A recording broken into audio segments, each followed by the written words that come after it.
America అధ్యక్ష ఎన్నికల వేళ అక్కడి రాజకీయాల్లో ఆసక్తికర పరిణామాలు చోటు చేసుకుంటున్నాయి. ప్రస్తుత అధ్యక్షుడు జో బైడెన్ డెమోక్రటిక్ పార్టీ నుంచి మరోసారి బరిలో దిగుతానని మొదటి నుంచి చెప్పారు. కానీ ఆయన రిపబ్లిక్ పార్టీ అధ్యక్ష అభ్యర్థి ట్రంప్ ముందు నిలబడలేకపోయారు. డిబేట్లలో తడబడటం, మతిమరుపు, వయసు పైబడటం తదితర విషయాలపై సొంత పార్టీ నేతలే ఒత్తిడి తెచ్చారు. తప్పుకోవాలంటూ సూచనలు చేశారు. దాంతో చివరకు బైడెన్ అధ్యక్ష రేసు నుంచి తప్పుకున్నట్లు ప్రకటించారు. బైడెన్ బరి నుంచి తప్పుకుంటూనే కమలా హారిస్ పేరును అధ్యక్ష అభ్యర్థిగా ప్రతిపాదించారు. దాంతో భారత సంతతి మూలాలు ఉన్న కమలా హారిస్ ఎంపిక దాదాపు ఖరారైందని డెమోక్రటిక్ పార్టీ వర్గాలు చెబుతున్నాయి. కమలా హారిస్ ప్రెసిడెంట్ రేసులో నిలబడతారా, ఆ తర్వాత ఎన్నికల్లో గెలుస్తారా అని ఆసక్తి నెలకొంది.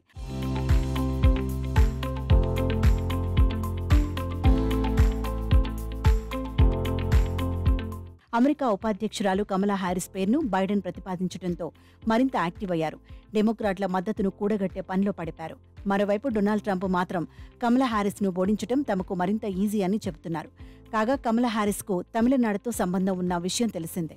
ఆమె తాతల ఊరు పైంగనాడు తులసేంద్రపురం. తమ గ్రామ సంతతి మహిళ అమెరికా అధ్యక్ష బరిలో నిలవటం పట్ల ఆ గ్రామ ప్రజలు ఎంతో గర్వంగా ఉన్నారు. ఆమె ఖచ్చితంగా బరిలో నిలబడాలని, అలాగే గెలవాలని కోరుకుంటున్నారు. ఈ నేపథ్యంలోనే స్థానికంగా ఉన్న ధర్మశాస్త్ర ఆలయంలో ప్రత్యేక పూజలు చేశారు. కమలా హారిస్ అమెరికా ఎన్నికల్లో గెలిచేంత వరకు ఈ పూజలు కొనసాగుతాయని స్థానికులు, పూజార్లు చెబుతున్నారు. ధర్మశాస్త్ర ఆలయానికి చాలా మంది విరాళాలు ఇచ్చారని, అందులో కమలా హారిస్ మామ బాలచంద్రన్ గోపాల్ ఉన్నారు. ఆలయ మేనేజ్మెంట్ వారికి తరచూ విభూది, కుంకుమ పంపిస్తూ ఉంటుంది. ఆలయంలో జరిగే కార్యక్రమాలకు బాలచంద్రన్ను ఆహ్వానిస్తామని నిర్వాహకులు చెబుతున్నారు. వారు కూడా ఆలయ మేనేజ్మెంట్ ఆహ్వానం మేరకు వచ్చి ప్రత్యేక కార్యక్రమాల్లో పాల్గొంటారని అంటున్నారు.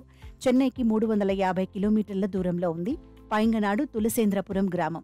2020లో కమలా హారిస్ అమెరికా ఉపాధ్యక్షురాలుగా ఎన్నికైన సందర్భంలో కూడా ఇక్కడ సంబరాలు చేసుకున్నారు. ఈసారి ఆమె అధ్యక్ష ఎన్నికల బరిలో నిలుస్తారని తెలియడంతో గెలుపు కోసం ప్రత్యేక పూజలు చేస్తున్నారు. దీనికి సంబంధించిన వీడియో ప్రస్తుతం సోషల్ మీడియాలో వైరల్ అవుతోంది.